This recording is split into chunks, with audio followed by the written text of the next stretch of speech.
Hoy estamos comenzando la semana 7, hoy 9 de enero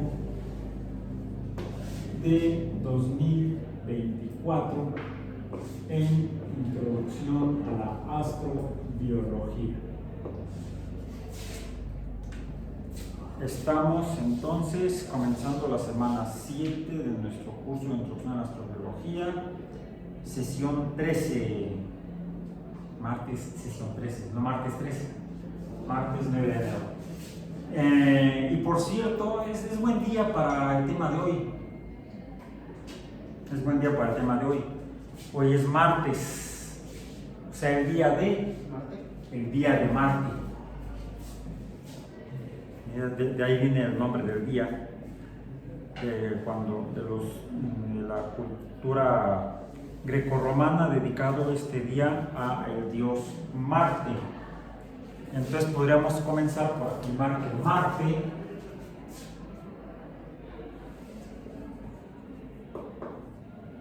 Marte sería el dios romano de la guerra. Sería el dios romano de la guerra. El dios romano de la guerra. Tomado de la religión griega, ¿sí? En donde en griego le llamaban Ares. Entonces Marte había sido Ares. Y ya desde la antigüedad, desde los primeros astrólogos asirios, habría sido uno de los 5 astros errantes registrados por los astrólogos. Ya hemos hablado del concepto de astros errantes. Astros errantes o astares planetes. ¿Cuándo Marte es descubierto como realmente planeta? Porque decimos, los astrólogos antiguos lo veían como una estrella, como un punto de luz en el cielo nocturno. Es una estrella, un astro nocturno. Astros diurnos, el Sol, y a veces la Luna, y a veces Júpiter, y a veces Venus, y a veces puede uno ver las estrellas más brillantes aún habiendo luz solar en el ambiente. Pero formalmente decimos que las estrellas habrían sido los astros nocturnos, vistos como puntos de luz desde la superficie de la Tierra a simple vista por las personas desde no sabemos cuándo. Y los astrólogos antiguos habían registrado por parte de la astrología,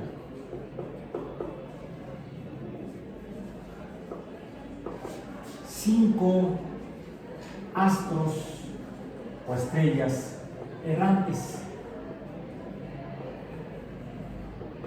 En realidad serían 7. ¿Por qué 7? Los otros 2 serían el Sol y la Luna. ¿Por qué errantes? Porque formalmente siguen un camino un tanto distinto a las estrellas nocturnas, a las estrellas como puntos de luz. La entrada del Sol no se ve como un punto de luz, se ve como un disco.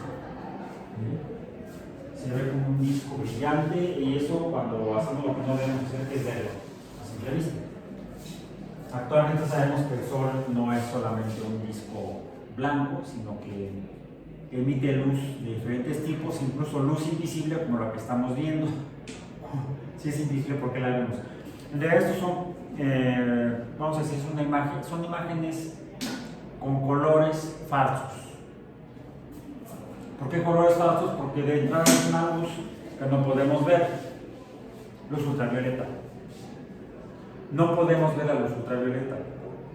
Cuando presentamos imágenes de algún tipo donde decimos la imagen de tal cosa, que luz ultravioleta, en realidad es una modificación de la imagen original en luz ultravioleta a colores de luz dentro del intervalo del espectro de la luz visible, que es la única luz la única parte del espectro electromagnético que podemos percibir mediante la vista, la luz visible, que abarca desde el rojo hasta el violeta, pasando por el anaranjado, el amarillo, el verde, el azul. Sí, ya son unos 6. Habría dicho Newton 7, porque él ponía entre el azul y el violeta, metía el índigo. Pero en realidad es una especie como de variante de azul. Así como entre el azul y el verde podemos ver una variación a la que podríamos llamar de verde agua, azul agua. Entre el amarillo y el verde también se observa algo así como un verde limón o amarillo limón. Entre el amarillo y el anaranjado también vemos una frontera difusa como color de una naranja medio desteñida. Y entre el anaranjado y el rojo vemos un color como mandarina. Entonces, podemos simplificar el espectro de la luz visible a 6 colores para que sea lo más simétrico posible, porque incluso hablamos de colores primarios y secundarios, por ejemplo en las artes gráficas, en la pintura, en el dibujo, manejamos un espectro de 6 colores, 3 primarios y 3 secundarios, y son complementarios. Eso sería motivo de otra charla. Bueno, entonces aquí lo que estamos viendo es que el Sol emite no solamente luz blanca, sino que emite luz ultravioleta, más donde en estas imágenes se ven, vamos a decir, manchas blancas. Son regiones de la superficie del Sol donde algún día de alguna fecha del año indicado emitió mucha luz ultravioleta en este punto, no tanto en este momento, un año antes. Había sido en otra posición, tal vez, un año antes y otro año antes, mucho menos. Como que hubo un incremento en la emisión de luz ultravioleta en el 2001 comparado con los 10 años previos. Donde habría habido menos emisión de luz ultravioleta sería donde está más oscura la imagen correspondiente. Entonces, esto no es luz ultravioleta formalmente, es una interpretación de luz ultravioleta en luz visible. Porque también últimamente han salido publicadas en los medios algunas imágenes de planetas como, creo que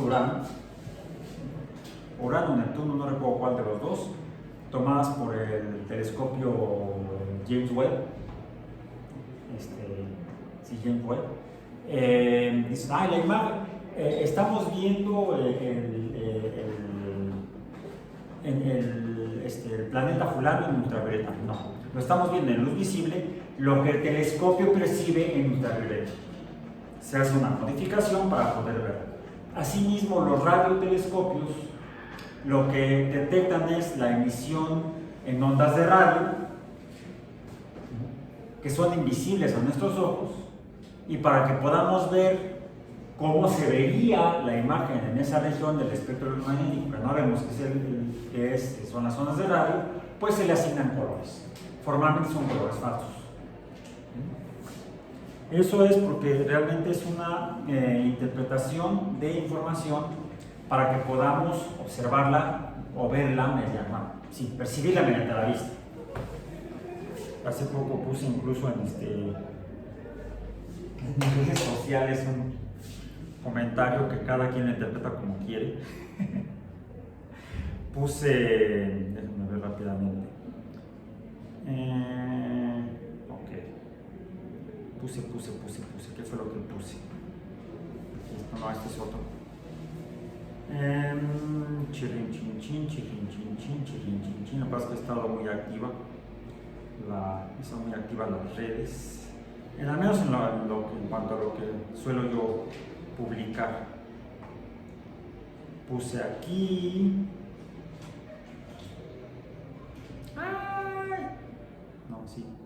Sí, aquí está. Soy biólogo y nunca he visto lo que estudio, moléculas orgánicas. No soy astrónomo y siempre he podido ver las estrellas. ¿Por qué? Las estrellas las vemos porque emiten luz visible. Si no emitieran luz visible, no las podríamos ver. No podemos ver las moléculas individuales, porque están más allá de nuestra capacidad de percepción, mediante los sentidos naturales, sin ayuda de instrumentos. Porque por ahí un colega, amigo, puso, tratando de darme la torre, nos llama muy bien. Aquí está, no es otro. Aquí está. Se llama Rolando Isita. Soy divulgador de la ciencia y sí he podido ver moléculas y remanentes de supernova. El privilegio de estancias en astronomía y nanociencias. Sí, él ha colaborado con el Instituto de Astronomía de la UNAM, ha estado en estancias, por ejemplo, en el Observatorio de San Pedro Mártir, y estuvo un año trabajando en el Instituto de Nanociencias que tiene la UNAM no recuerdo si es en Ensenada o en Tijuana, por ahí en Baja California, está ese centro. Le puse yo, pero no a simple vista. Ese es el punto, bla, bla, bla. Me contestó finalmente, ok. No ver con el sentido de la vista. Ya entendió la idea. Porque por ahí cada quien le pone su cosecha y cada quien lo interpreta como se le da la gana. Bueno, este es un país libre, como decía yo hace rato. Es un país libre. Bien, bueno. A simple vista, en la noche vemos puntos de luz. Si los observamos a lo largo de una sola noche, vamos a ver que prácticamente todos se mueven en conjunto a distancias fijas entre ellos, desde el oriente hacia el poniente, desde el este hacia el oeste. Igual que el Sol e igual que la Luna. Si los vemos con mayor detenimiento, quizá podemos observar que en realidad no todos se mueven a la misma velocidad, incluso en una noche. Yo he podido observar a simple vista, por ejemplo, Marte, que se identifica inicialmente como una estrella, un punto de luz en el cielo nocturno, que se ve no blanco como la mayoría de las estrellas, ese punto de luz, sino se ve como un punto de luz rojiza. Quizá de ahí que los antiguos lo identificaron con la guerra por la sangre, al ser un punto de luz rojiza, rojo como la sangre. Curiosamente, en otras sociedades humanas le asignan papeles, identidades similares. ¿Por qué? Porque todos ven rojo. Y todos los humanos sangramos rojo. Bueno, algunos tienen sangre de atole, pero bueno, es otra cosa.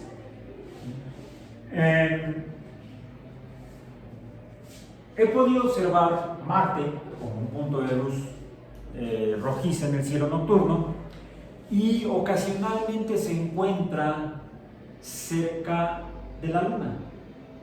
¿Por qué ocasionalmente y no siempre? Porque la Luna se mueve a una velocidad diferente que el resto de las estrellas. Por algo será. E incluso he podido observar en una sola noche cómo efectivamente, estando quizá muy cerca Marte y la Luna, al pasar de los minutos y las horas, vemos cómo se desplaza más rápidamente respecto a Marte la Luna. Efectivamente, se mueven a velocidades diferentes. Incluso en una misma noche podemos llegar a percibirlo. No es sencillo, ni es siempre, pero se puede hacer. Algo similar sucede y podríamos observar si pudiéramos ver el Sol y otras estrellas en el mismo momento, pero es imposible por la cantidad de luz que nos llega del Sol. Está tan cerca de nosotros y emite tanta luz porque está más cerca de la Luna, pero la Luna no emite luz, la Luna la refleja. La luz que vemos aquí de la Luna sí es luz visible, pero no de emisión propia, sino es luz reflejada del Sol. Es luz solar que ilumina la superficie lunar y la refleja hacia la Tierra. Por cierto, la imagen que vemos en esta fotografía, una fotografía estrictamente, incluso en términos gramaticales, ¿sí? Fotografía significa imagen de luz.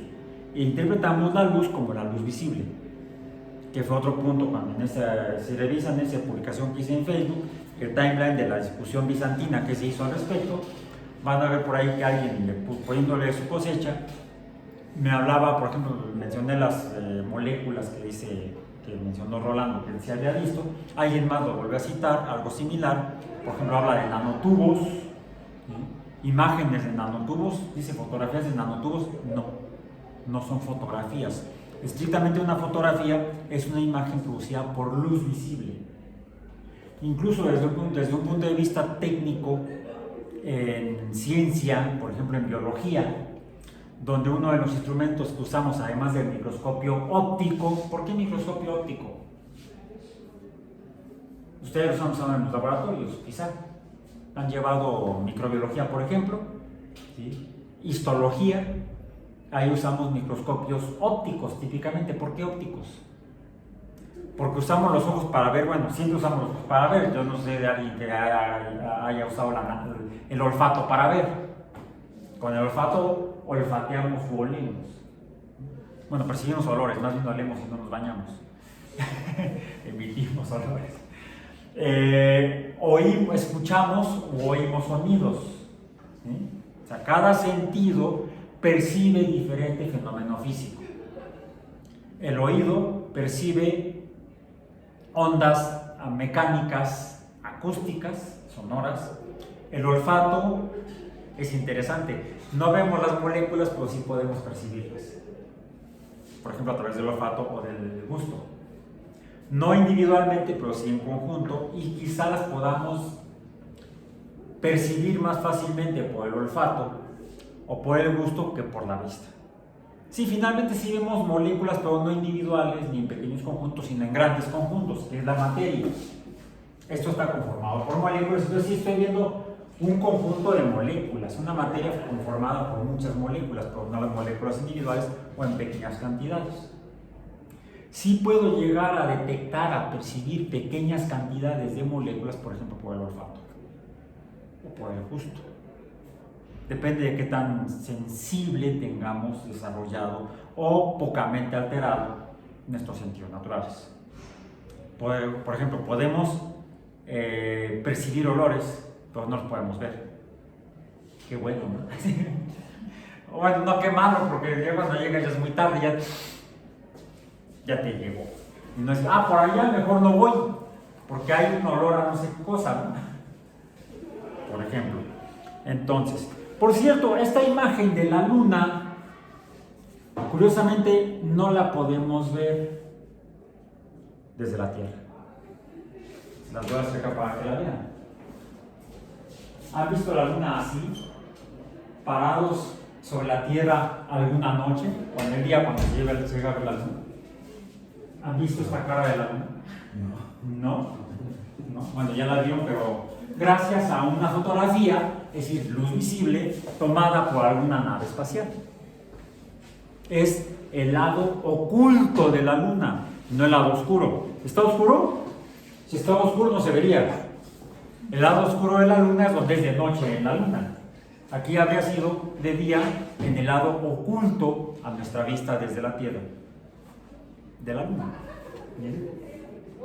La primera imagen de esto en particular fue precisamente percibida. Ay Dios, siempre pasa eso.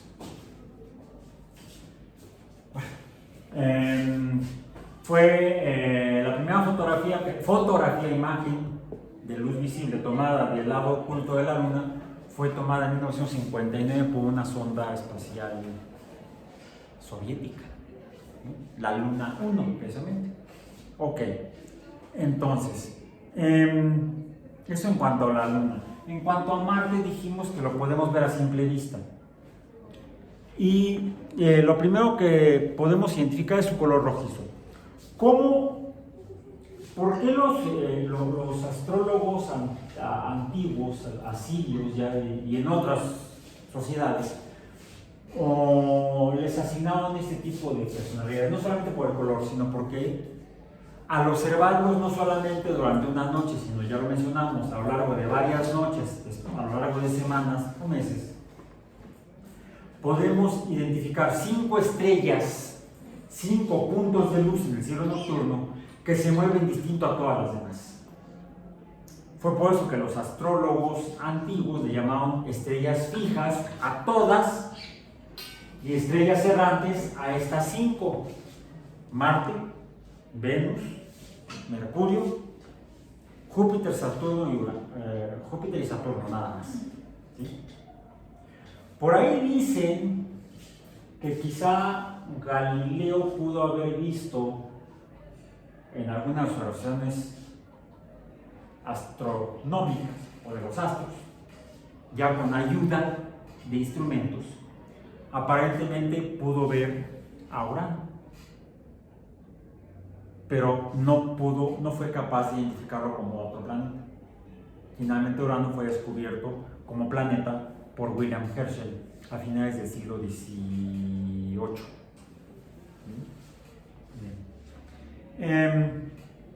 ¿En qué momento? Entonces, en la antigüedad, los astros errantes eran considerados como estrellas. Estos 5 astros errantes: Marte, Mercurio, Venus, Júpiter y Saturno. Junto con el Sol y la Luna serían 7 astros errantes. ¿Qué asociación podemos encontrar de ese número 7 de astros errantes con algo que usamos siempre?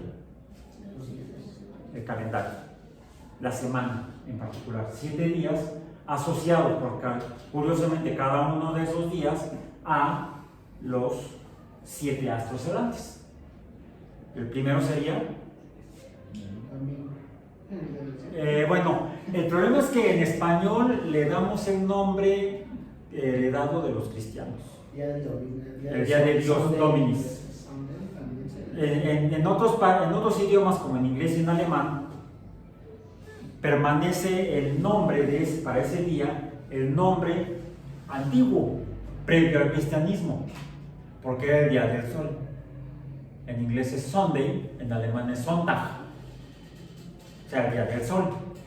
Los cristianos, y como los que hablamos latín, bueno, lenguas derivadas de latín, como español, portugués, francés, italiano, somos muy golpe de pecho, le damos el nombre a Domini Deus, al día del Señor. ¿Y si hubiera sido señora? No sé. En fin. Entonces, el primer día sería el día del sol, Sunday o Sonntag. El segundo día, el día de la luna. El tercer día, por cierto, en inglés ya cambia, porque en inglés viene de las lenguas eslavas, no mentira, nórdicas, viene de las lenguas nórdicas. Pues es Thursday, ¿no? Creo que es Thursday. Sí. Pero en inglés, curiosamente, en las lenguas derivadas latín, español, francés, italiano, no portugués, porque en portugués ya se fastidió el asunto. Después del domingo viene la primera fiesta, segunda fiesta, tercera fiesta, cuarta fiesta. Así le llaman a los días de la semana en portugués. Entonces hay cambio. Pero en español sí. Hoy martes es el día de Marte. Segundo día. Tercer día. Cuarto día, miércoles. Mercurio. Luego, jueves, Júpiter. Luego, viernes, Venus. Luego, sábado, Saturno. Entonces ya tenemos a los 5 astros, del martes a el sábado. El domingo y el lunes, o el Sunday y Monday, serían para el sol y la luna. Bueno, entonces, es un poco en el contexto cultural aludiendo a Marte. Entonces es identificado como uno de los 5 astros errantes, además de una estrella rojiza. Cuando el concepto de astros o estrellas errantes cambia. ¿Cuándo cambió? Cuando los identificamos ya no solamente a los astros errantes o astares planetes como simplemente estrellas errantes, sino el hecho de que los planetas se distinguen del resto de las estrellas, no solamente por ser estrellas que se mueven distinto a las fijas, sino porque son cosas diferentes. Ya mencionamos que incluso posterior a Galileo, Newton probablemente fue el primero en identificar que las estrellas son soles lejanos y el Sol es una estrella cercana, porque la luz que emiten son iguales, al menos eso fue lo que escribió en los principios matemáticos de la filosofía natural. Siendo las estrellas iguales al Sol, la luz de las estrellas igual a la luz del Sol, y luego por ahí se avienta otro discurso. ¿Cuándo y quién descubrió que los astros errantes o astares planetes no son estrellas?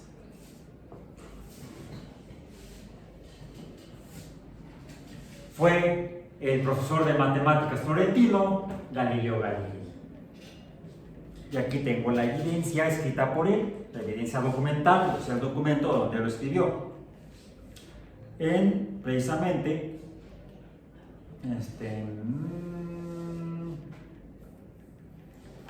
Siderius Nuncius, ya lo he traído este texto previamente, Siderius Nuncius, magna lonque admirabilia specula pandens, Philosophis ad astronomis quad Galileo Galileo, Patricio Florentino, Perspicilli, ¿qué más dice? Quatur planetis, a primevero in quatur planetis, circa Jovis stellam disparibus interalus. Ok, bueno, aquí está entre latín e italiano. Medicia Sidera. Por cierto, ¿de qué año es? Aquí está el año. Sí, aquí está el año. ¿Mandé? Sí, es el año. MDCX. ¿Cómo están en su matemática romana? Son números romanos. MDCX.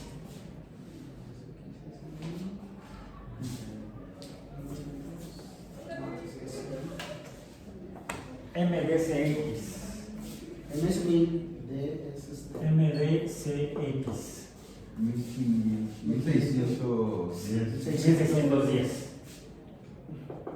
1610 en el mensajero sideral.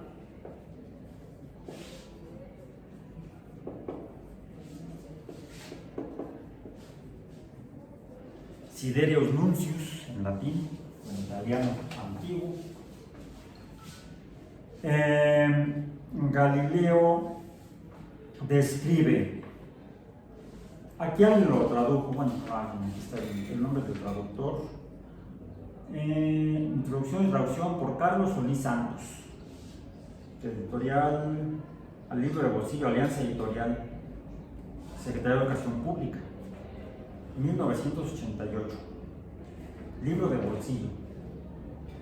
La Gaceta Sideral, que muestra grandes y muy admirables maravillas e invita a contemplarlas a todos, aunque en especial a los filósofos y astrónomos, las cuales Galileo Galilei, Patricio Florentino y matemático oficial de la Universidad Paduana, mediante el anteojo, poco ha por él descubierto, ha observado en la faz de la Luna, en innumerables fijas, en la Vía Láctea, en las estrellas nebulosas, aunque sobre todo en 4 planetas.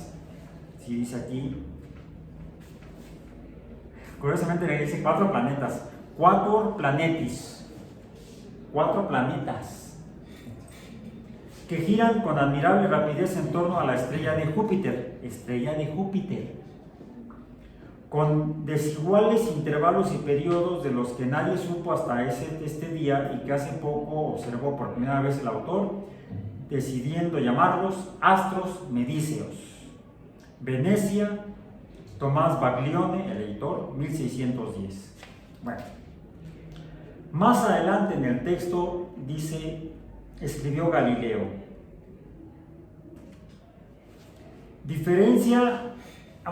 Traducido al español. Diferencia entre cuerpos opacos y luminosos. También parece digna de señalarse la diferencia que media entre el aspecto de los planetas y las estrellas fijas.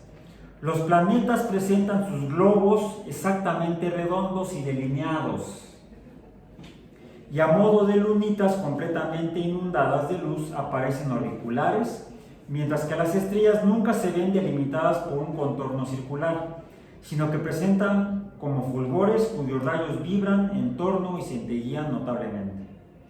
Con el anteojo aparecen de forma semejante a la que ofrecen a simple vista, aunque hasta tal punto mayores que una estrellita de quinta o sexta magnitud parece igual que el Can, la mayor de todas las fijas.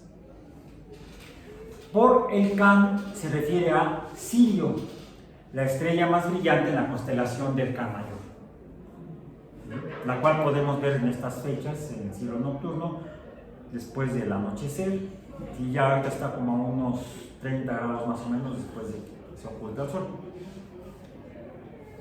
Luego habla de las estrellas vistas por primera vez, que son las del cinturón de Orión, a las que acompañan a las 7 Pléyades, etcétera, etcétera. Y luego Sabina dice aquí, hemos expuesto brevemente lo que hasta ahora hemos observado respecto a la Luna, las estrellas inerrantes y la galaxia. Resta lo que parece más notable de la presente empresa, cual es mostrar y dar a conocer 4 planetas nunca vistos antes, desde el comienzo del mundo hasta nuestros días. Curiosamente, esos 4 planetas hoy en día no los conocemos como 4 planetas, sino las 4 lunas o satélites más grandes y actualmente llamados galileanos, porque fueron descubiertos, al menos reportados inicialmente por Galileo en 1610 en el mensajero sideral, donde incluso aquí va narrando poco a poco, hace 2 días se cumpliría un año más de la primera observación de ellos, y me voy a este párrafito que dice: he aquí que el 7º día de enero del presente año de 1610, o sea, antier, pero 1610, el 7º día de enero, a la hora primera de la consiguiente noche, mientras contemplaba con el anteojo los astros celestes, apareció Júpiter. Disponiendo entonces de un instrumento sobremanera excelente, percibí, cosa que antes no me había acontecido en absoluto por la debilidad del otro aparato, que lo acompañaban 3 estrellitas pequeñas, sí, aunque en verdad clarísimas, las cuales, por más que considerase que eran del número de las fijas, me produjeron cierta admiración por cuanto que aparecían dispuestas exactamente en una línea recta paralela a la eclíptica. Recordemos que la eclíptica es el aparente camino que recorre el Sol durante el día y que es el mismo camino que de manera muy cercana recorren las 5 estrellas errantes durante la noche. Esa es la eclíptica. Actualmente llamamos a la eclíptica el plano de órbita de la Tierra. Por eso es que vemos a los astros, a los 5 planetas y al Sol moviéndose por esa línea. No es que se muevan, es que nosotros nos estamos moviendo, entonces vemos en la misma línea moviéndose, o casi en la misma línea moviéndose al Sol y a 5 planetas. ¿Bien? Hay una pequeña diferencia debido a que no todas las órbitas planetarias están en el mismo plano. Hay pequeñas desviaciones en estos 5 y otros 2, Urano y Neptuno. Bueno, decía yo aquí, la eclíptica, así como más brillantes que las otras de magnitud pareja. Su disposición mutua y respecto a Júpiter era, y aquí la dibujo, que está dibujada efectivamente, Júpiter como un circulito, no es ningún caballero inglés, y las 3 estrellas que vio el 7 de enero. Esto es, por la parte oriental había 2 estrellas, el oriente o el este está hacia la izquierda en el dibujo, y solo una hacia el ocaso. Fíjense cómo le llama al oeste, o poniente, ocaso. La dibuja hacia la derecha del circulito. Por cierto, si nosotros observamos, vamos a verlas no así, sino así, viendo hacia el horizonte este o oriente. ¿Por qué? Pues porque está abajo. Entonces estarían 2 estrellas abajo, luego 2 estrellas, luego Júpiter y luego una estrella hacia arriba, vamos a decir. Bien, bueno. La más oriental y la occidental parecían un poco mayores que la otra. Me preocupé muy poco de las distancias entre ellas y Júpiter al considerarlas fijas, como dijimos al principio. Habiendo vuelto a contemplarlas al 8º día, o sea, ayer, pero en 1610,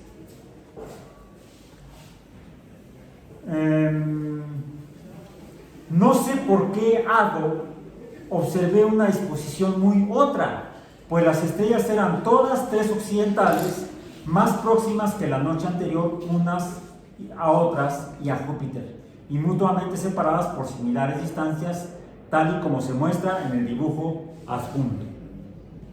O sea, aquí ya fue donde, ¿qué pasó? Eso es lo que piensa o lo que atina alguien que sea inteligente. ¿Qué habrían hecho ustedes? Pues igual que Galileo, igual de inteligentes que Galileo, pues mañana, el día 9, o sea, hoy, pero de 1610, vamos a poner el telescopio para ver hacia Júpiter y a ver si están ahora en una posición diferente. En este punto, aún sin prestar ninguna atención al acercamiento mutuo de las estrellas, comencé con todo a preguntarme de qué modo podría Júpiter ponerse al oriente de todas las fijas mencionadas. Él seguía pensando que eran estrellas fijas y que el que se había movido había sido Júpiter, pero en un movimiento raro como lo habían registrado los astrólogos desde los asirios. Por consiguiente, hallándose la víspera a occidente de 2 de ellas, por consiguiente temí que quizá fuese directo en contra del cálculo astronómico, adelantando a dichas estrellas por su movimiento propio, razón por la cual esperé la noche siguiente con grandes ansias. Ya estaba ansioso de que oscureciera para poner su anteojo.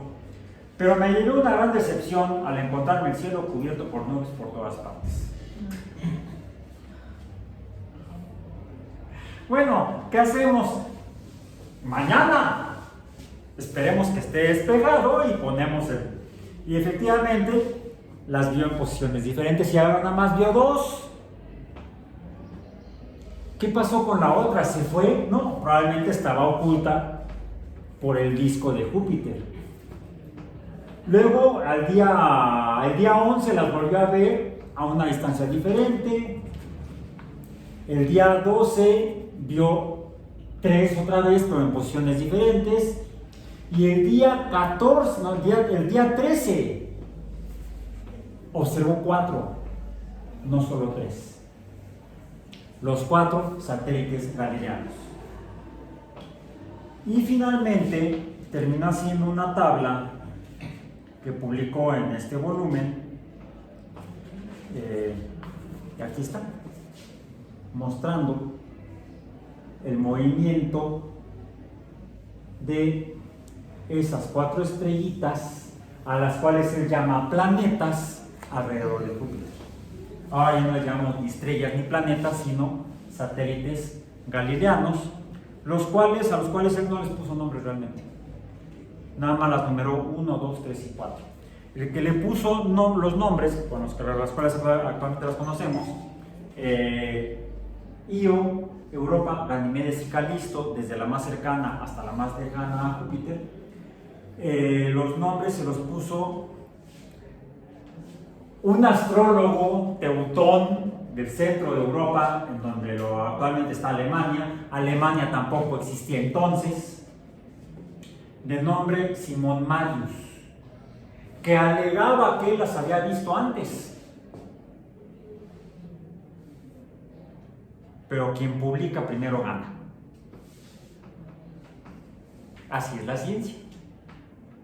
Quien publica primero se lleva el crédito. Cuando me pregunto, bueno, ¿y dónde está tu publicación? Ah, no, es que no lo había publicado hasta después. En fin. Entonces, bueno, ni modo. El descubridor oficial de esos 4 satélites es Galileo. Los nombres se los debemos a Simon Marius. Bien, bueno. Ahora, pero regresemos a Marte, porque el tema de hoy no son los satélites galileanos ni Júpiter, sino Marte. ¿Por qué Marte? Curiosamente, en el mensajero sideral, Galileo no menciona Marte. ¿Pero por qué? Si después del desarrollo del telescopio o del anteojo telescopio por Galileo, pues lo comentó a muchos, por eso más publicó el libro, su pequeño libro del mensajero sideral, donde incluso puso en un diagrama cómo lo había hecho. Antes de la óptica de Newton, antes de la óptica geométrica por Newton, Galileo hizo una descripción de cómo hacer un instrumento óptico mediante geometría. Pero habría sido geometría óptica, óptica geométrica. Y con esta información, otros astrólogos y matemáticos, como Johannes Kepler, el cual por cierto era miope, intentó hacer telescopios, pero nunca le salió, quizá por su miopía. Parece que fue un mejor astrólogo y matemático teórico que práctico. De hecho, finalmente Kepler terminó trabajando con los datos observacionales de Tycho Brahe, uno de los cuales fue fundamental, un conjunto de datos de los cuales fue fundamental para que Kepler planteara sus primeras 2 leyes en Nueva Astronomía de 1609. En 1609, en Nueva Astronomía, ya dijimos que este es de Galileo, y esto habría sido Kepler. En 1609, en Nueva Astronomía,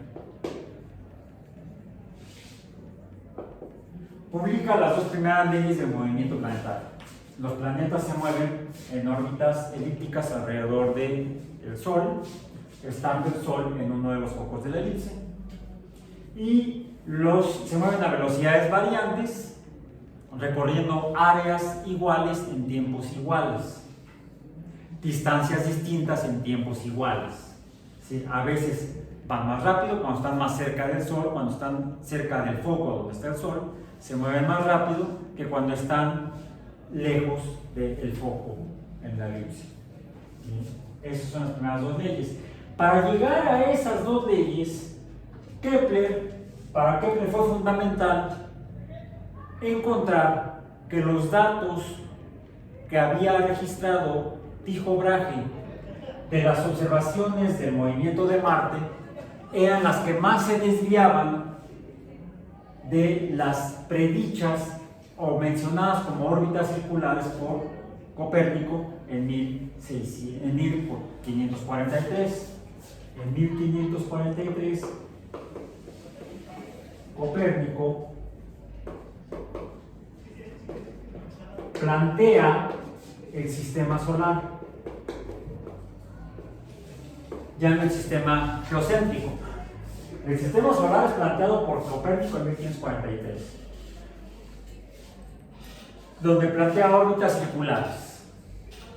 Los matemáticos y astrólogos entre 1543 y 1600 tratan de verificar si Copérnico está en lo correcto o está errado, y el modelo que describiría a los astros seguiría siendo el modelo tolemaico geocéntrico. Las mediciones del movimiento de los planetas, principalmente observados por Tycho Brahe a simple vista, sin telescopio, eran las más precisas hasta el momento, hasta 1600, antes de la invención del telescopio por Galileo. Telescopio como instrumento para ver al cielo y estudiar los astros, ¿sí? En ese sentido sí, Galileo inventó el telescopio, no como instrumento óptico, pero sí en cuanto a su uso. Con esos datos, en esos datos de Tycho Brahe, Marte era el que más se desviaba de una órbita circular. El modelo de Copérnico predecía que Marte debía tener ciertas posiciones en función del movimiento circular alrededor del Sol y observado desde la Tierra. Esas predicciones no coincidían con las observaciones prácticas hechas por Tycho Brahe. Y eso hacía que Kepler se devanara el seso para ajustar los datos experimentales de la teoría correspondiente. ¿Cómo ajustarlos? ¿Cómo hacer que coincidan? No le quedó otra más que modificar las órbitas circulares de Copérnico por órbitas elípticas.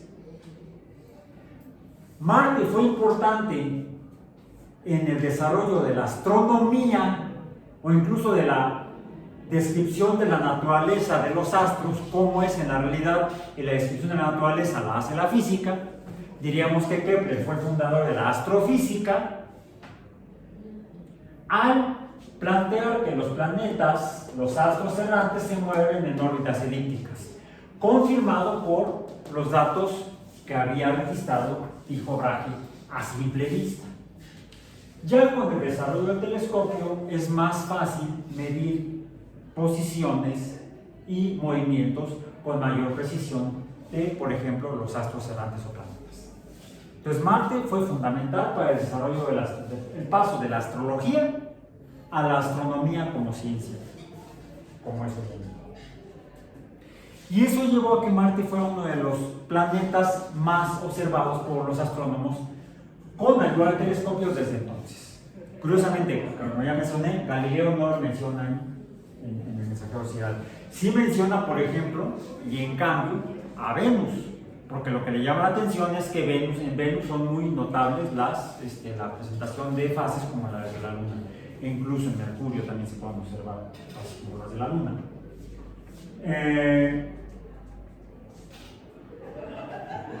Parece que Galileo no pudo hacer observaciones muy claras de Marte.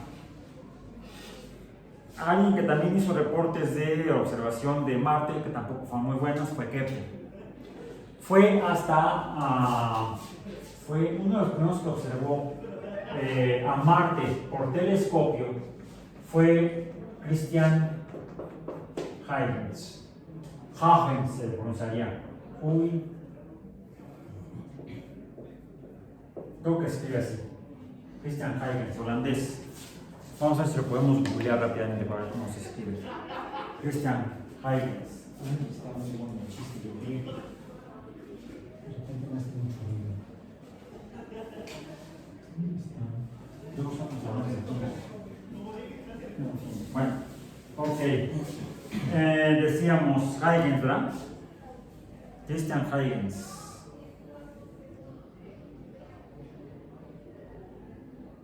Ah, no, sí es con una E nada más.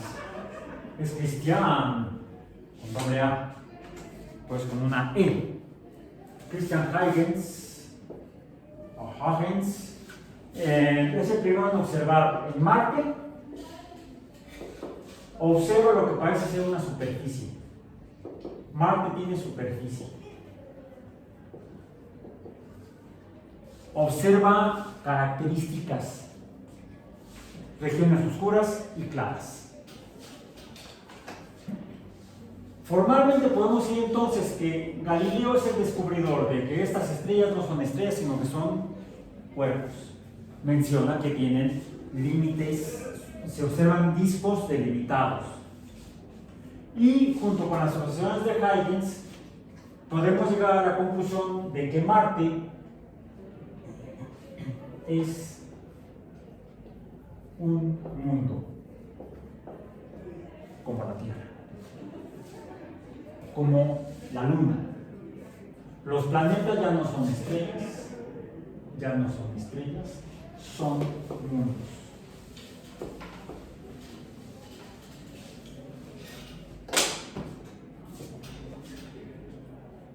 Y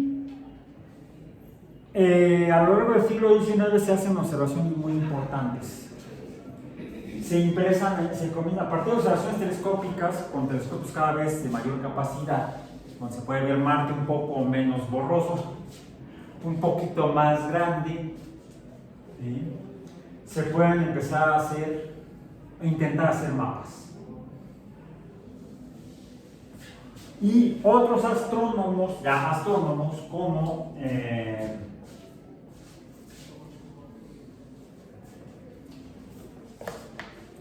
déjenme poner quién fue.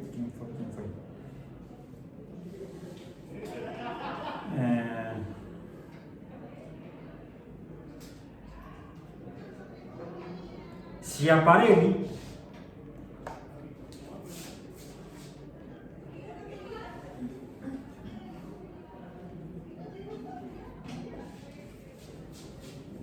describe lo que él llama canal.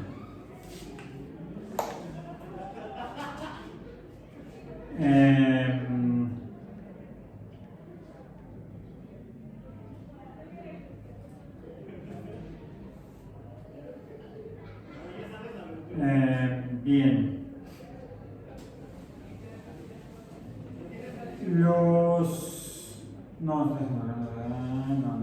No fue. Sí, Giovanni Schiaparelli o Schiaparelli. Giovanni. Sí, pongámoslo así. Describe los canales, pero que desafortunadamente es L, no J.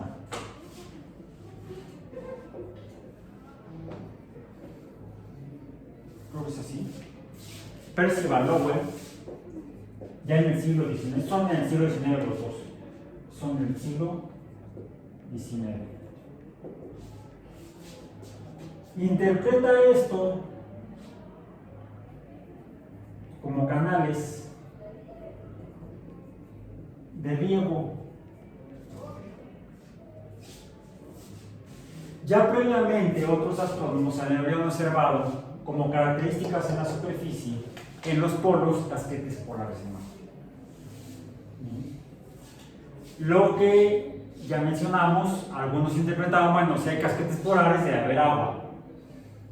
Y algo que se observó también fue que a partir de esas observaciones de la superficie, donde se empezaban a hacer mapas, y observando el movimiento de Marte en la eclíptica, se podía observar que los polos, los casquetes polares, no estaban perpendiculares, o su ubicación era perpendicular al plano de la eclíptica, sino que estaban ligeramente inclinados. Ergo, Marte, que estaría rotando, tendría un eje de rotación inclinado como el de la Tierra. Como sabemos que en la Tierra las estaciones del año, del invierno al otoño, bueno, de las de invierno a la primavera, o sea, invierno, primavera, verano, otoño, ¿sí? Del invierno al otoño, y en estos ciclos de 4 estaciones se deben a la inclinación del eje terrestre, pues empezaron a suponer que en Marte habría también estaciones, y efectivamente, si se hacen observaciones a lo largo de lo que sería un ciclo orbital de Marte alrededor del Sol, se observa que los casquetes polares aumentan en la mitad de la trayectoria y disminuyen recíprocamente en la otra mitad de la trayectoria. Es decir, cuando en el hemisferio norte es invierno, en el hemisferio sur es verano, y 6 meses, bueno, más bien un año después, porque la órbita de Marte, ¿cuánto dura? Necesitaríamos los parámetros orbitales de Marte, los parámetros planetarios de Marte, los cuales los tengo aquí. Déjenme ver si están aquí. Están acá, ¿dónde están? Lo tengo en aquí está. Tengo aquí los datos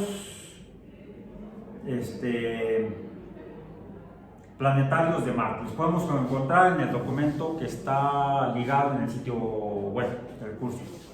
Es este sitio web que se llama Hoja de Datos de Marte. ¿Sí la tienen por ahí? ¿Sí? Hoja de Datos de Marte en el sitio web. Por cierto, veo que estás trabajando con tu tableta. Mi tableta se murió. Mi tableta se murió. Ya no prendió la semana pasada.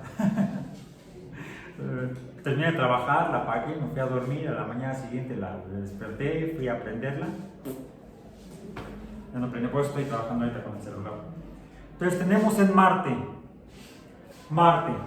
¿Cuáles son los datos planetarios de Marte? Hagámoslo en rojo, ya que Marte se ve rojo. ¿Sí? Okay. Marte, ¿su masa cómo es? La masa. La masa dice que es de...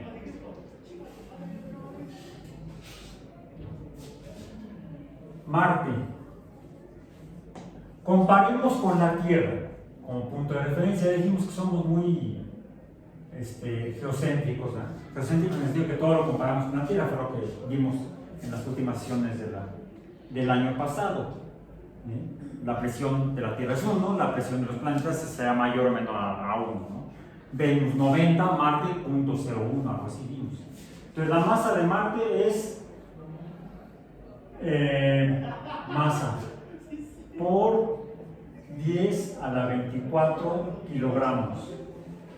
Bien, es 0.64 y la de la Tierra 5.97.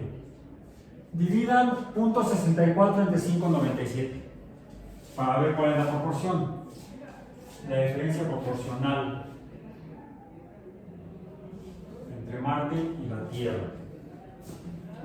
Mientras hacen ese cálculo, permítanme un momentito en lo que hacen el cálculo, ahorita me lo dictan.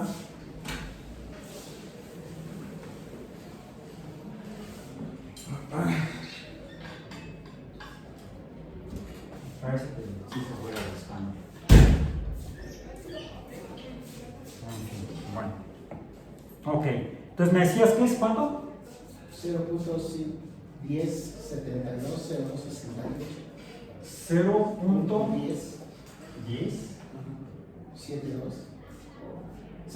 más sería la proporción, la tasa, razón o proporción. O sea, la masa de Marte es 1/10 de la masa terrestre. Sí. 5.97 entre 64. No es al revés, pues. Es 1/3, ¿no? Más o menos. Si lo multiplicamos por 3, ¿cuánto nos da? Pues 5.97 entre 0.64, diga al revés. 9.32 vamos. ¿Mande? 9.3. 5.97 pues 0.74. Ok.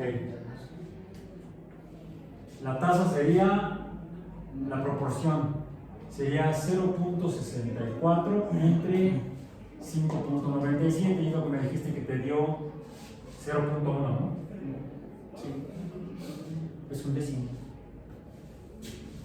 Sí, es 1/10. Si uno es 5.96 y el otro es 0.6, es 1/10. ¿Está bien? Estaba bien tu primer dato. Primer dato estaba bien. Entonces, la masa de Marte es 1/10 de la masa terrestre. El volumen.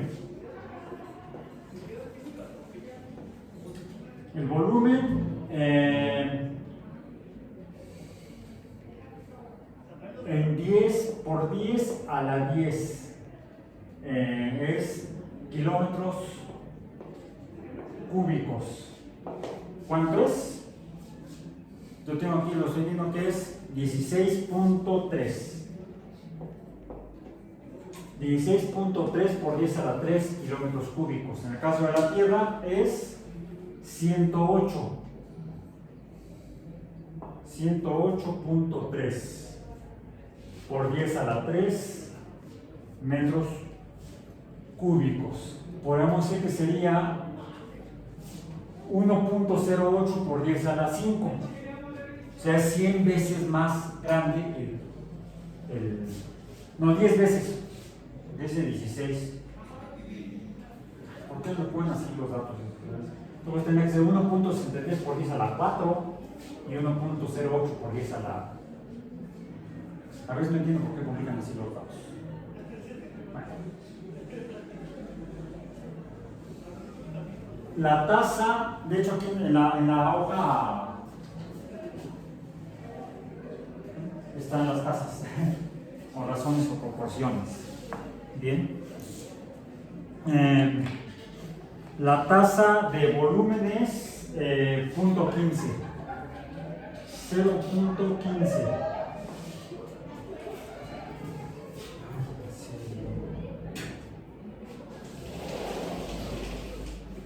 ¿Pueden bajar un poco el volumen?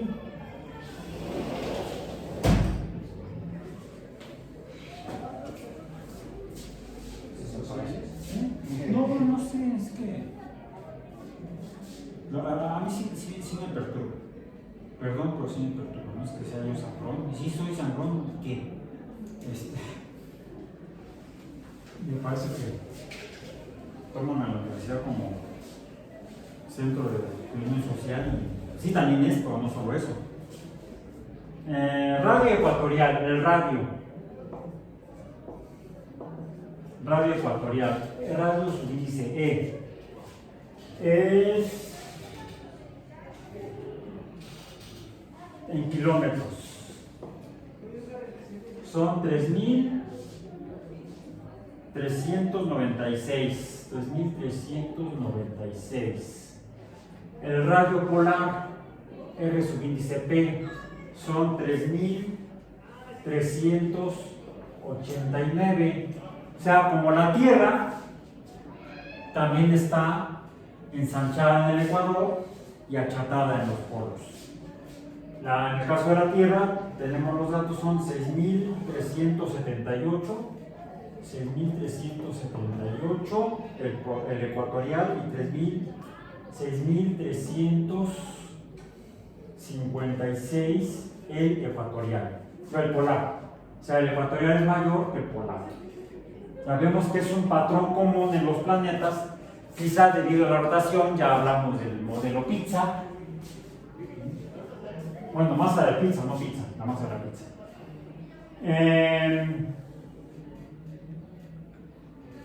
Ahora,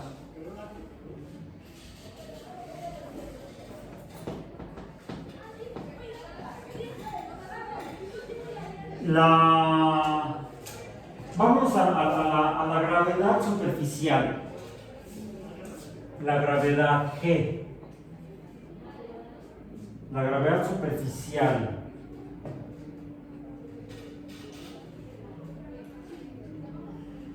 es en metros sobre segundo, metros entre segundo al cuadrado.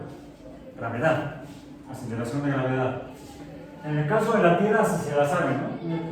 9.8. En el caso de Marte, 3.7.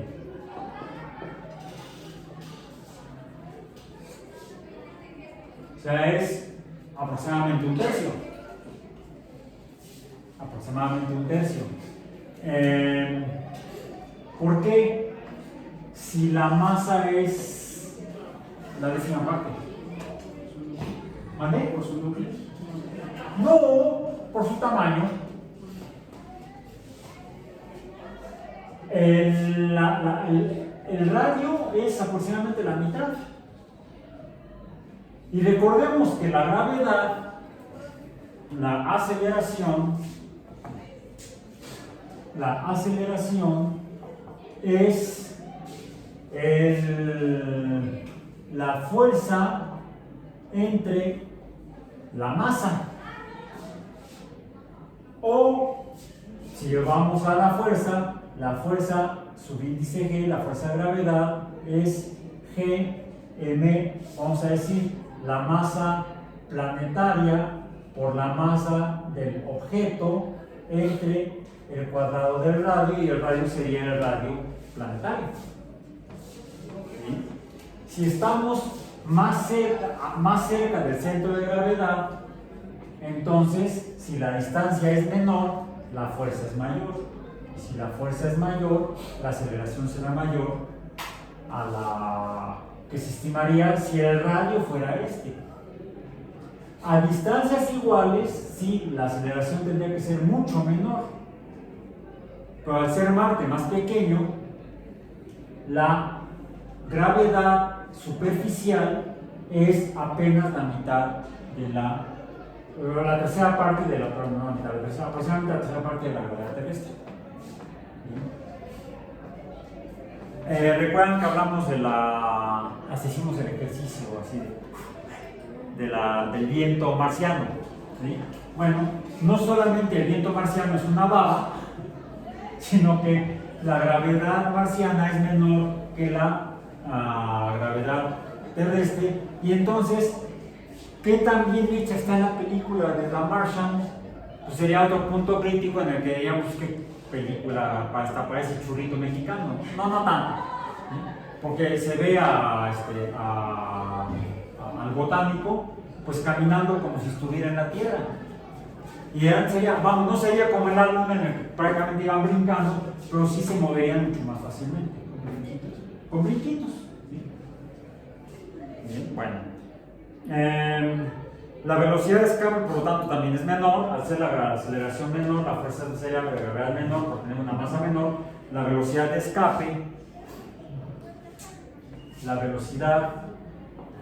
de escape, en metros entre segundo, no, en kilómetros entre segundo.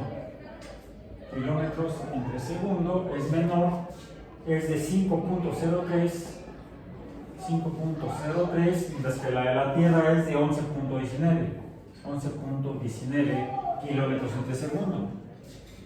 Ahí sí, la película está bien hecha. Con una nave más pequeña es capaz de despegar más fácilmente de Marte. De hecho, por eso es que se están planificando, bueno, ya están diseñadas, se está trabajando en misiones espaciales en Marte, no a Marte, sino en Marte, que vamos a mencionar antes de terminar nuestra sesión del día de hoy.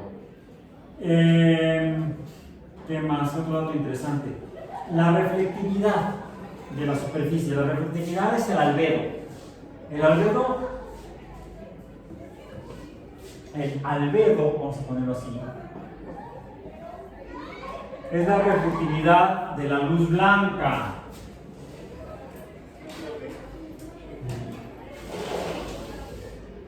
Ni siquiera son están allá, están aquí, no los veo porque está su luz.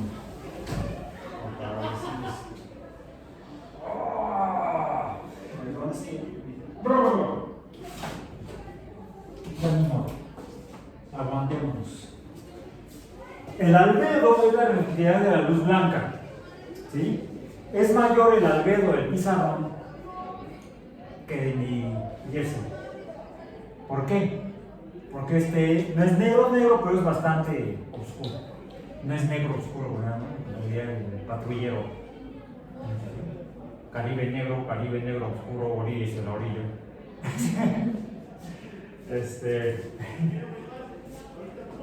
La escala del albedo va de 0 a 1. 0 para cero reflectividad, 1 para reflectividad total. La reflectividad de este pizarrón es de 1. Tiende a 1, pero no es 1. Mientras más luz blanca refleja un cuerpo, mayor será su reflectividad. En el caso de la Tierra y Marte, en el caso de Marte, el albedo es de 0.25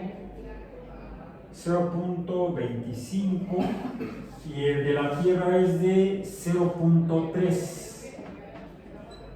O sea, no es mucha la diferencia, es apenas un décimo. ¿Sí? Sí siendo más reflectiva la Tierra que Marte. ¿Por qué? ¿El agua? No, el agua absorbe bastante. Bueno, depende de cuál agua. Fue algo que revisamos en imágenes en clases anteriores. ¿Cuál agua? el agua de los mares, esa tiene menor efectividad. De hecho, absorbe más y es un problema que estamos enfrentando ahorita. El derretimiento de los casquetes polares. Porque el hielo, el agua sólida, tiene mayor albedo. Tanto el agua sólida, el hielo, como las nubes. El agua en forma de vapor suspendida en la columna de la atmósfera, de gas de la atmósfera. Como el agua en forma de cristales de hielo, pero separados, que quedan suspendidos también en la columna de gas de la atmósfera, así las nubes. Recordemos que las nubes no son formalmente vapor de agua, sino que son pequeñas gotitas de agua, pero con muy baja densidad y por tanto flotan en la columna de gases de la atmósfera, o cristales de hielo, de agua, pero cristales separados, de modo que su densidad no es tan grande y entonces flotan en la columna de gas de la atmósfera. Hay una especie de flotabilidad o buoyancia. La buoyancia sería la flotabilidad en agua. También hay buoyancia en gases. Finalmente ambos son fluidos gaseosos, fluidos líquidos. En ambos se presenta el fenómeno de flotabilidad. Los globos flotan en la columna de gases de la atmósfera, como los peces flotan en la columna de agua de los océanos, de los mares o de los lagos. Bien, bueno. Entonces, la existencia de agua en forma de hielo, como casquetes, como glaciares, como en nubes, hace que la Tierra sea más reflectiva, tenga un mayor albedo que Marte. En Marte, apenas recientemente, algunas imágenes tomadas desde la superficie de Marte han mostrado estructuras similares a nubes en la atmósfera de Marte. Entonces, esta es información básica que se conoce desde el siglo pasado, finales del siglo pasado, y se ha confirmado en el siglo presente. Este es el desarrollo histórico del conocimiento de Marte y estamos con datos actuales. Entonces, el albedo es importante porque va a representar la cantidad de luz visible que es reflejada y que por lo tanto permite lleva a una menor acumulación de energía térmica en la superficie planetaria. Lo que nos lleva a la pregunta, ¿cuál es la temperatura? La temperatura promedio en Marte, ya teníamos un dato anterior, datos orbitales.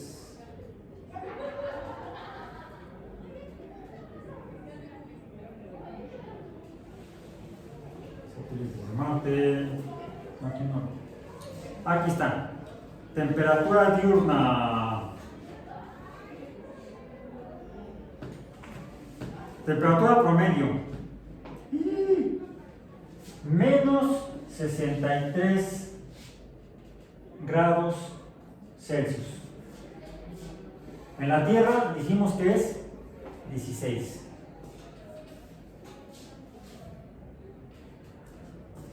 Atmósfera, presión atmosférica. Decíamos 1 y aquí es 0.01. Composición química. Química atmosférica. CO2, 95%. Nitrógeno, 2.6%. Nitrógeno gaseoso, por supuesto. Hay además argón, 1.94%, oxígeno 0.16%. Como los datos quizá ahorita más importantes. Temperatura, presión, sería la presión atmosférica. Presión. Vamos a poner al revés. Presión en atmósferas. Ok. Bueno. Ahora, finales del siglo pasado, 1976, finalmente se logró, bueno, está más pequeña esta imagen, descender una nave y que sobreviviera en Marte. Bueno, de hecho fueron dos, las Viking 1 y 2, 1976. Y lo que se observó fue el cielo de Marte no es azul como el de la Tierra. ¿Por qué? ¿Por qué? La superficie de Marte se ve como si fuera algún desierto, alguna, no se ve vegetación, ¿eh? Se ven rocas. Esto fue en particular en la planicie marciana de Utopía, tomada por la Viking 2, que es esta misma imagen que salió estos años después, junio de 1985, en la revista Astronomy. Se fijan con ¿cuál es el encabezado aquí?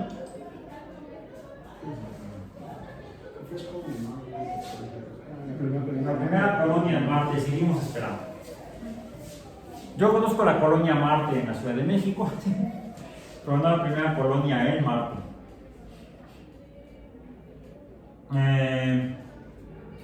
Y aquí muestra varias fotografías de 1985, cuando las únicas fotografías que teníamos de Marte, bueno, más aquí es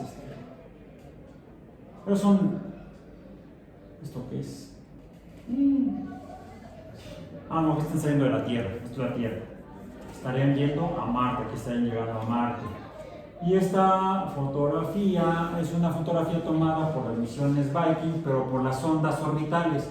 Las misiones Viking a Marte fueron dos misiones gemelas que llevan cuatro naves diferentes. Dos naves orbitales, cada una llevaba una nave de descenso, una sonda de descenso fija que descendieron, la Viking 1 y la Viking 2. La Viking 2 en Utopía, la Viking 1 en la planicie de Crisis, o Crisis sería el nombre. Esta es otra fotografía en blanco y negro. Estos son pinturas de cómo se habría visto. Esto sería también una interpretación artística, dicen por ahí, de cómo se esperaba que hubiera ya a estas alturas colonias en Marte, pero no hay colonias en Marte. ¿Por qué?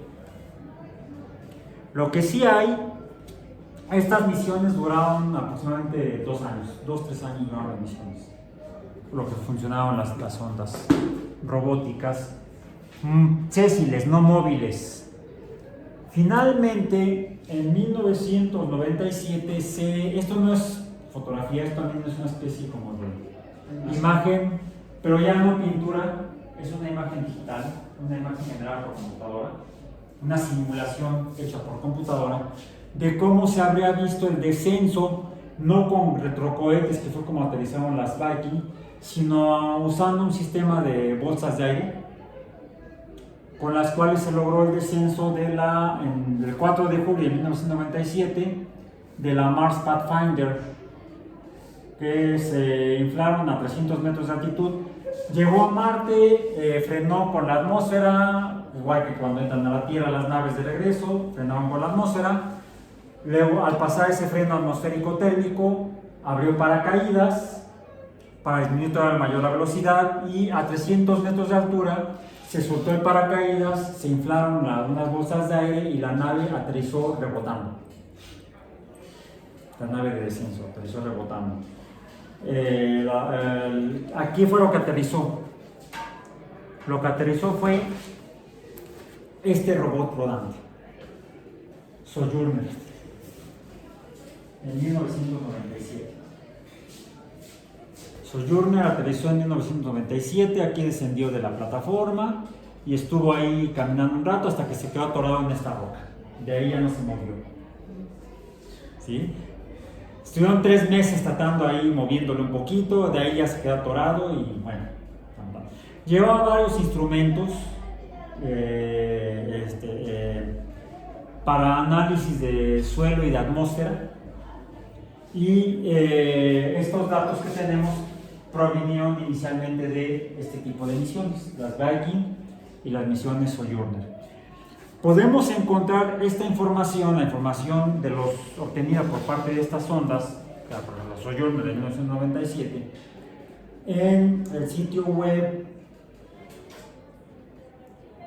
No, este no es, déjenme ver. Este tampoco es, si me dice lo que será.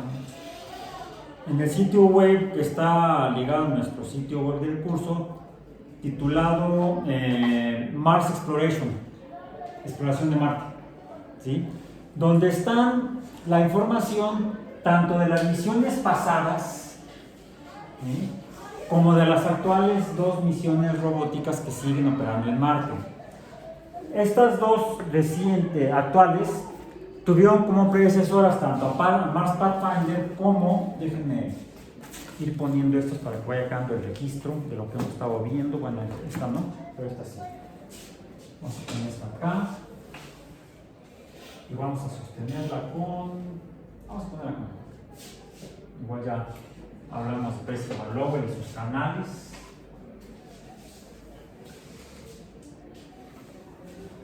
Bueno, ya la forma en la que descendió es uno de lo interesante, sino lo interesante es ver a la sonda robótica Mars Pathfinder, y que fue la primera sonda móvil en el sentido superior en capacidades, quizá esto, pero el problema es que era muy pequeña. Fue una misión experimental realmente, como vuelo de prueba, para probar tecnología.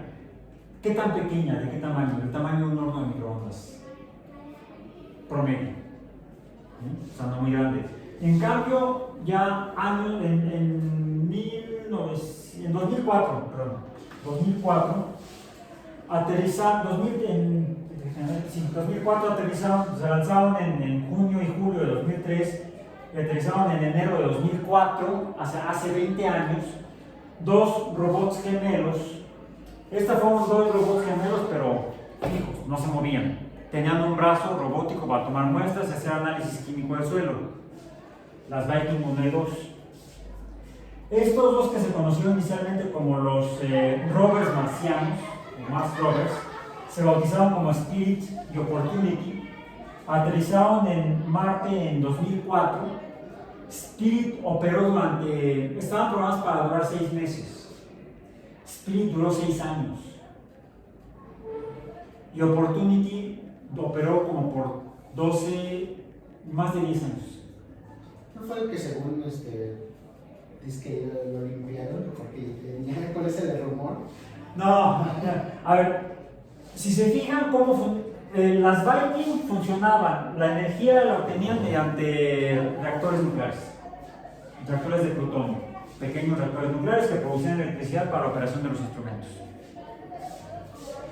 Con Sojourner se probaron ciertas fotovoltaicas y sí funcionaron. Con base en esta tecnología se desarrollaron paneles fotovoltaicos más grandes para los 2 rovers. Por lo tanto, dependían de la luz del sol para impulsar o producir energía eléctrica para los instrumentos científicos distintos que llevaban. El problema es que el viento de Marte, por leve que es, levanta el polvo y cae y cubre las superficies.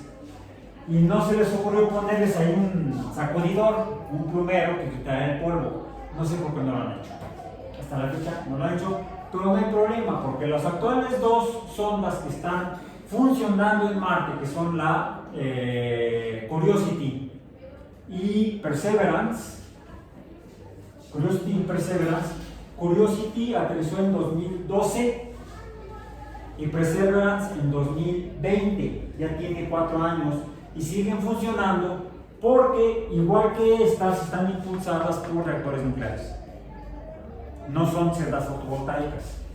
Sí, duraron 6 y más de 10 años, a pesar de las celdas fotovoltaicas, porque se fueron cubriendo con el polvo. Los torbellinos que ya vimos previamente en Marte, ¿sí? Los torbellinos como el que vemos aquí, que ya vimos en una sesión anterior, en Marte, es interesante que se dieron cuenta los administradores de las misiones que de repente con estas cámaras se podían mover en 360 grados y en 180 grados hacia arriba y hacia abajo, pudieron tomar incluso selfies de los robots y permitían de esa manera revisar cuál era el estado físico de los robots.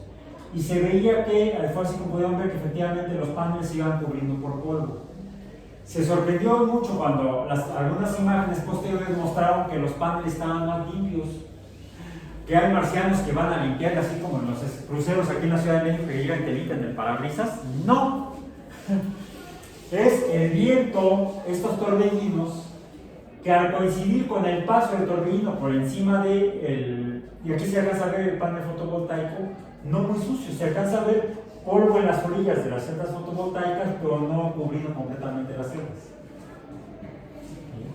Eso debido a que los torbellinos, cuando pasaban por encima, alcanzaban a retirar algo del polvo que cubría los paneles fotovoltaicos. El problema radicó en el caso de Spirit, que se quedó atorado, sus ruedas se quedaron atoradas en un banco de arena. Y en el caso de Opportunity, hubo una tormenta de polvo que, como la que se observó cuando llegaron las primeras Mariner a Marte, en sobrevuelos de Marte, y vieron a Marte cubierto por polvo, con una gran tormenta global de polvo. Hubo una tormenta global que duró cerca de un año terrestre, que provocó que las celdas fotovoltaicas que quedaban cubiertas, no recibían, cubiertas, en serio que no llegaba luz solar para poder alimentar las baterías en las cuales se almacenaba la energía eléctrica generada por las celdas fotovoltaicas. Eso es un limitante para la exploración robótica de Marte. Por eso es que las últimas 2 misiones que siguen operando hoy en día, que son la Curiosity y la Perseverance, se hayan diseñado como robots más grandes que estos incluso. Estos son aproximadamente como de esta altura. Este es el tamaño de un horno de microondas. Estos son más o menos como de 1 metro, la plataforma hasta los paneles fotovoltaicos tendría como 1 metro de altura. Y este poste tendría como unos 50, 60 centímetros más. Y es decir, que estaría viendo más o menos a la altura de una persona de bajita estatura, estaría viendo más. Los actuales robots o sondas robóticas que están en Marte son del tamaño de un auto pequeño. Ya son bastante más grandes y son más altos y ya alcanzan a ver más o menos a la altura de una persona de 1,80 m, 1,90 m. Pueden ver más lejos a la distancia en Marte, con sistemas de fotografía que permiten, o de televisión que permiten obtener imágenes estereoscópicas. Y no solo eso, junto con Perseverance se envió un pequeño helicóptero, como si fuera una especie de dron, que estaba programado para durar a lo sumo 4 semanas. La misión aterrizó en 2020, hace 4 años. Tanto el robot rodante Perseverance como el helicóptero siguen operando. Revisen entonces este sitio, que está titulado, fue el último que les mostré, NASA Science Mars Exploration, para que, con base en la información que encuentren ahí, hagan su informe semanal sobre cuál es el estado de la investigación de la exploración en Marte con interés astrobiológico. Y nos vemos entonces el próximo jueves para revisar los datos, un poco la historia y los datos planetarios, para poder hacer la revisión de otros cuerpos astronómicos, quizá planetarios, que pudieran ser de interés astrobiológico. Por hoy, terminamos. Mientras nos despedimos recordando que, mientras tanto, nosotros estamos aquí. Esta imagen fue tomada de la Tierra desde Marte, obtenida por el Spirit en 2004. Entonces, así como podemos ver a Marte desde la Tierra, hemos podido obtener fotografías de la Tierra desde Marte. Desde 2004. Curiosity y Perseverance también lo han hecho. Pues nos vemos el próximo jueves.